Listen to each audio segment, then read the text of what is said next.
Hey, welcome to my channel. This one's just going to be kind of a authentic confessional while walking. So for the past, I would say 10 years, which I'm pretty sure it's been that. Don't quote me on that, I'm really bad with time. But my family and I were like caught up in the messianic kind of Hebrew roots, Torah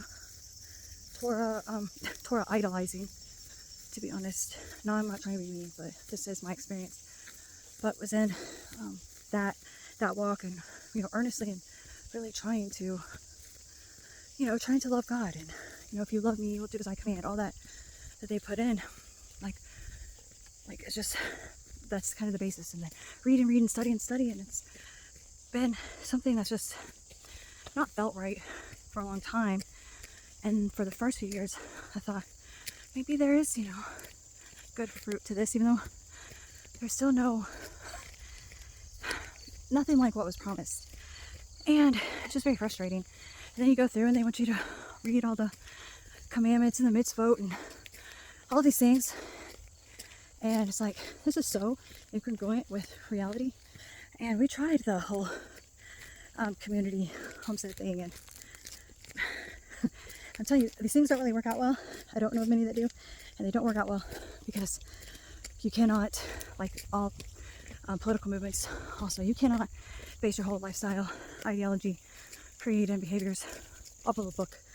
It's just, that's that's being programmed.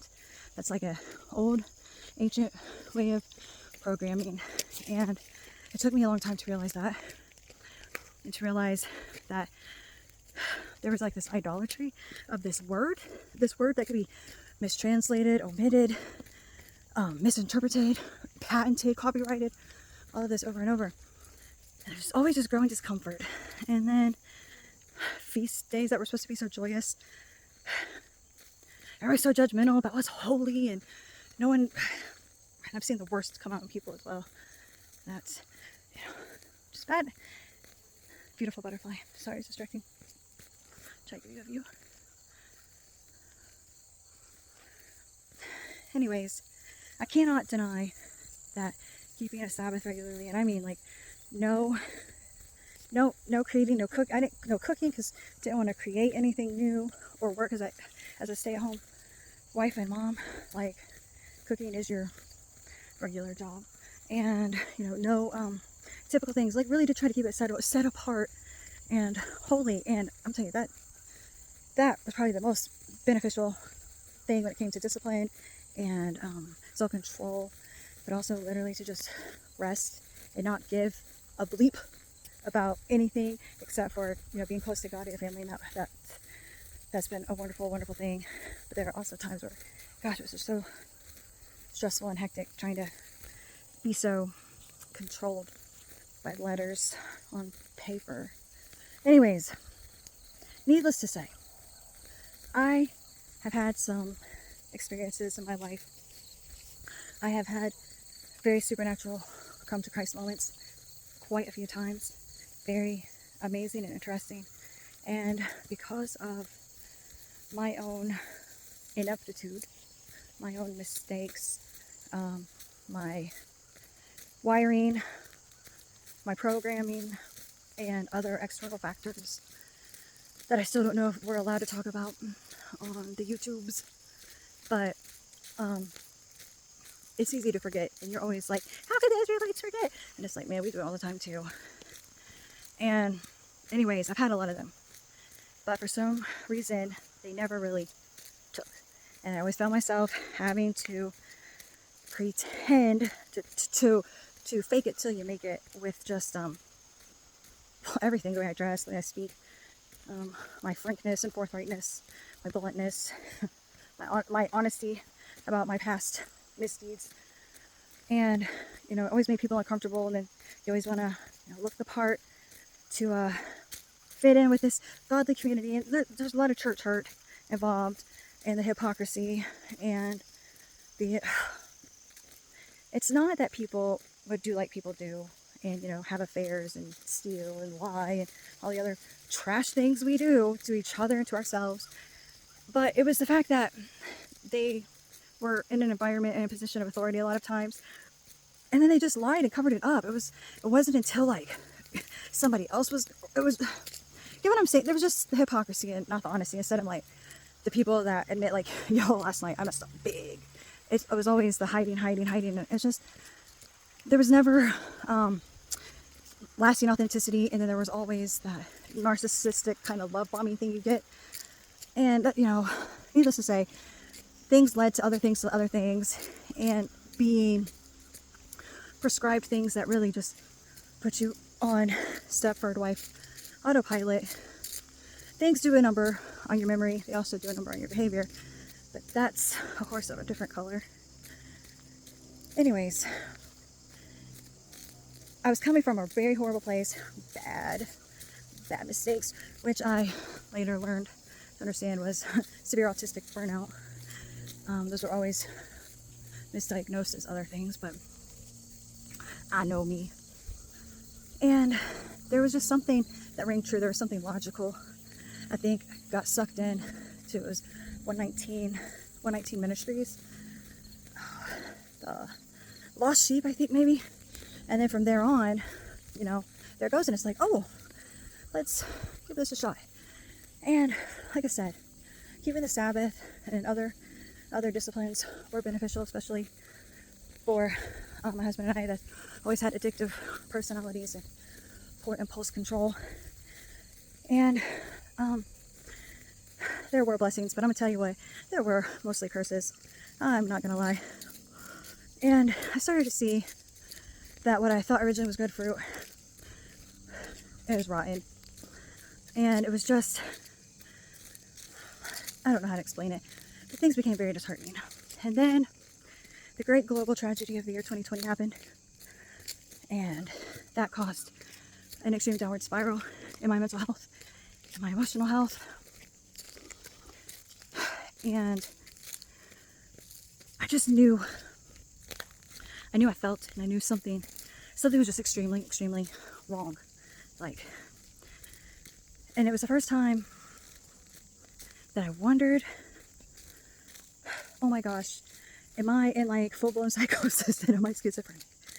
Because I also started having exploding head syndrome, but that's a whole other story. But you just hear these loud sounds right before you get into like that stage of sleep. But anyways, it's just something that's just not right. And then trying to figure out what it is, and then just being lied to and deceived and caught up in the exquisitely powerful propaganda, and the just absolute refined mind control strategies that are just prevalent on all the social medias. And then you just see the real world, and that what those who are trying to deceive you want you to believe and see is not how things really are. And I couldn't trust anyone. So that puts you into a state of just, you don't want to be around anyone because you can't trust anybody. And it's isolating, but also there was that need to be isolating because of trying to keep from exacerbating or adding contagious illnesses to those that were immune compromised and pregnant at the time, and then not wanting to get babies sick. So, I mean, there was isolation for so many different reasons, but also from hearing something that just is like a evil bell, and I can still feel that lingering from it, and it just bothered me for a while, and I realized, something's not right. So then I decided, okay, I know we've had relationships before, or we've had a relationship before. I know great many healings and things have happened in your name, Jesus, please, I want to know you and I want to understand you. Please help me to understand that horrible death, help me to understand all of it. The sacrifice part, when the Father doesn't want human sacrifices. Help me to understand these things. Also, I don't feel like the time is what they say it is. These things just kept bugging me. But of course you can't talk to anyone because of my history and my personality. Everybody just thinks, oh, here she goes again. Or just really whatever it is that they want to think. So it's hard to find people that you can really talk to. So I end up just, talking out loud to the podcast people in my ears, which doesn't do anything for helping me to look sane either. But I just started really trying to understand. And long story short, because there are things I'm just not going to discuss yet, maybe if I get to be a guest on a couple, 2, 3 certain podcasts, I will talk about it, because it is kind of pivotal, but also it's not necessary. But I really just wanted to understand Christ.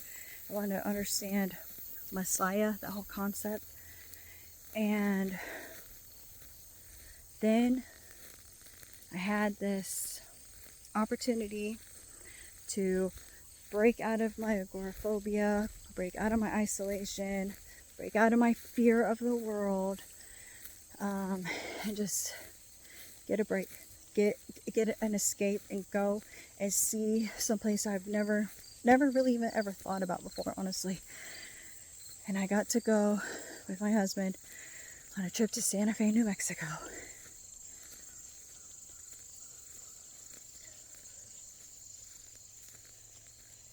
And that,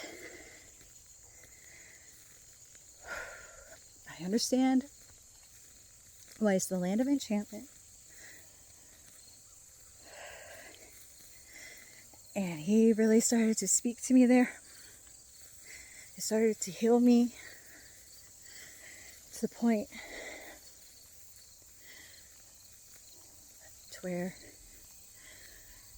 by myself, as a pretty frail woman at the time, physically, mentally, and emotionally,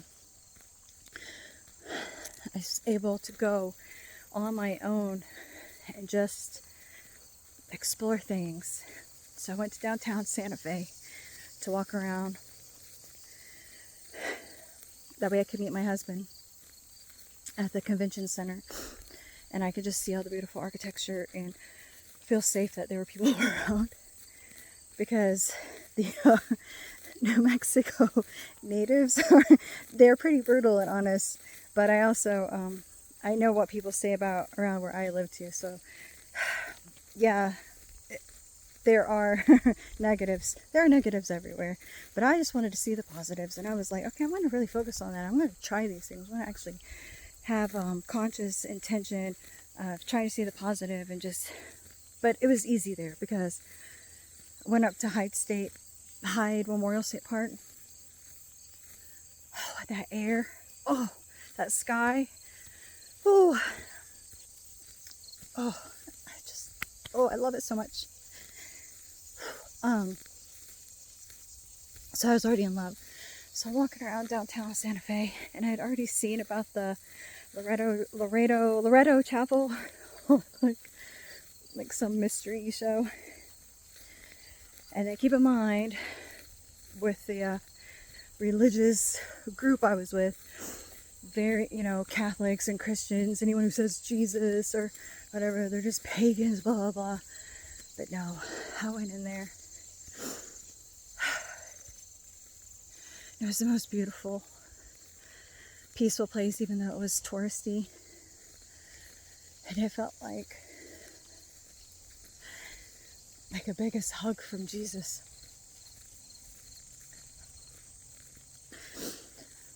And it was amazing. Then I went to to the other, there's like the oldest one. I don't remember the name of it. Please forgive me. I got a lot of pictures of it though. And it's where you can ring the bell. And like, it says if you ring the bell, you'll come back to Santa Fe. And oh, I hope so. Because went driving up to Los Alamos, because I'm originally from Oak Ridge, Tennessee, and it was just kind of cool, and I wanted a shirt from the museum there, because I have a shirt from the museum in Oak Ridge. And the drive from Santa Fe to Los Alamos, the view, the air, it was like the most healing, beautiful thing that I ever felt. I think I annoyed my husband because I would just sob. I was so overwhelmed by the beauty, but also by the destruction, because you can see it, you know it, you feel it, like cataclysmic destruction. And then it was like I finally understood that Bible verse, beauty for ashes. And I kept looking around, and just I could feel it, I could hear it. There was just something, but it was so incongruent because of whatever filters on my eyes or in my ears or my mind. I could not put my finger on it at the time. I couldn't put my finger on it. I just knew something did not add up to what they said. And then I read like all the things, that all the places I went to, and then like the formations and the Roxy's have always been a nerd like that, but still something just did not add up. So get back home from New Mexico, and just something fundamental that was shattered or broken. It was like woven and knitted back together out in New Mexico. Went to the Rio Grande Gorge Bridge, but we went to the White Rock Overlook. And it was there that I just felt this just like painstakingly loving healing happen to me, and in my mind and in my heart.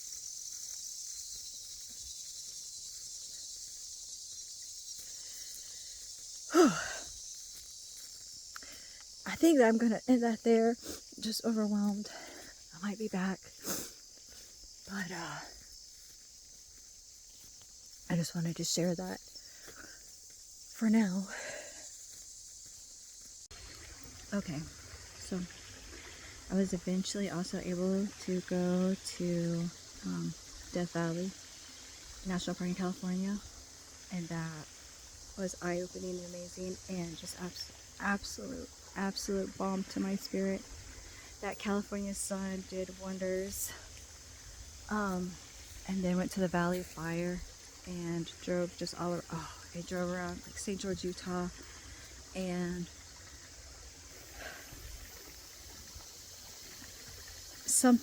there was just something speaking to me in there, and I don't know, I couldn't describe how to feel it, but I was like, something absolutely devastating has happened here.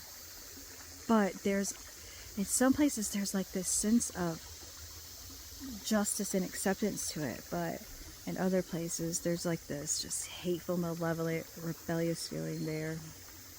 Anyways, so I get back, and I had always battled with severe insomnia. I can't remember a time that I didn't have severe insomnia. That I had terrible depression, anxiety, social anxiety, general anxiety, all of the phobia, seasonal depression, this and that. And as I had finally broken out of my shell and started to do things, there was just something in me that was like, you gotta go to Las Cruces. And I'm just like, what? What is there? And then it just wouldn't go away. And then just Las Cruces, New Mexico, Las Cruces, New Mexico. And I finally get the chance to go to Las Cruces, New Mexico. And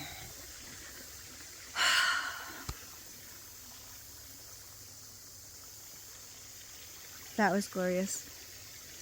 So before that, I had decided to redo my kitchen, just painting and decor wise, and I wanted it to look like, some nice, I just wanted it to look like Santa Fe. And then in the alcove, I wanted it to look like White Sands. Now I have a disgust and hatred towards nuclear weapons, and I won't get into that, but I'm just disgusted by them. But I wanted to be on White Sands. And so I even painted it like a color, and then got some sparkly glitter on the walls so that it would look like sand, because I'm like, I want to go to White Sands, and this will be my homage to White Sands. And sure enough, I get to White Sands, and it looks exactly like how I painted, and that was amazing. And then I broke my tailbone sledding. Oh, and that hurt really bad. It was really fun. I would do again, and it's been almost a year, and my tailbone's still not healed. And I'm not having the procedure done. No, anyways. Let's go to Las Cruces, and that has been, going there I've been able to go twice now, and it's just another wonderful experience. And the San Albino Chapel in Mesilla, both times I've been there, and they let me go sit back in the little garden, and there's like the fountain there that the Boy Scouts built with the Mary statue and this fountain and some koi fish. And every time I just sit there, it just brings me such calm and such peace and such healing serenity.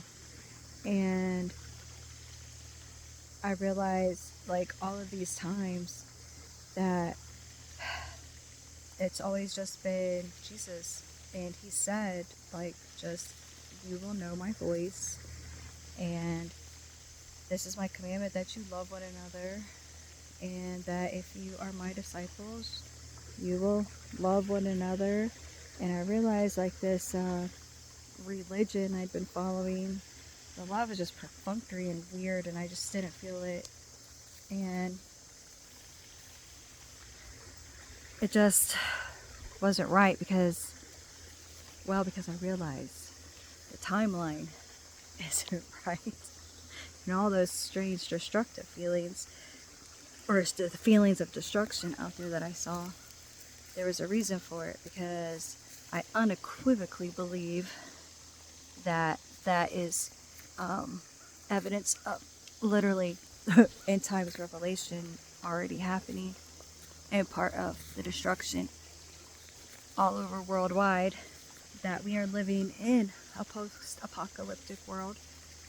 And I've had so much more freedom and joy without being so freaked out about the future and doom and gloom of the apocalypse. This peace has overcome me.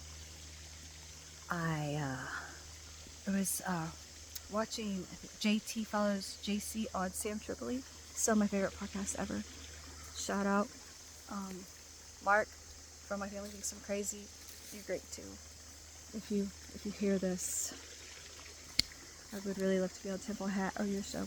I got lots of things to talk about, and I already called into Inverter World Live, Shane Cashman's show, to tell about the childhood story of them aliens taking my bones, which is so strange, because I was terrified to do that. And it's just these little small steps that the Holy Spirit's been telling me to take, and I've just been being obedient and just trying to do these things, even though I kind of really don't understand them. But he's just empowering me and strengthening me to do more and more, and to have a sound mind and a sound body and a sound heart and a pure spirit before Him. And so that's where I'm at. I just want to say that I'm not a denominational religious person. I just am a servant of Christ. I happily want to serve in His kingdom. And also, I'm just so grateful. And Jesus is the best, and Jesus is the way. And He will speak to us through His Spirit. And He is faithful, and He is honest and true. And He already came back, and He already reigned with the iron rod for 1,000 years. And our hope is in Him, and like being with Him forever in a non-corruptible way, in a way that we cannot cause harm to ourselves or to our world, or to each other, to any other living thing. I can't wait for that. And but until then, I am loving life and loving life abundantly, being healed of so many afflictions, so many mental afflictions, healed of so much demonic oppression since I started intermittent fasting. And I also do the rebounding on the rebounder. You guys, please try that because it's so good. Please, please, please, please try to do that. Get yourself a rebounder, because once you get your body feeling great and you get your lymphatic system, your cardiovascular system going, your mind gets so much clearer, and then you sleep better. And then when you sleep better, you just have a clearer mind. It's just been a wonderful experience I've had. But I just, Christ is King. Jesus is the way, the truth, and the life. And that's who I serve, and not a book, and not something that was done away with and judgment brought upon. And that's where I stand. And I'm standing firm in my faith, and grateful for the healing and the blessing, and looking forward to all the wrongs being righted. And I'm grateful for Him giving me the opportunity to right my wrongs, to make amends, and to correct where I had been in so much bondage. It's pretty glorious, and I'm amazed, and I can't wait to get back to New Mexico. Anyways, love yous.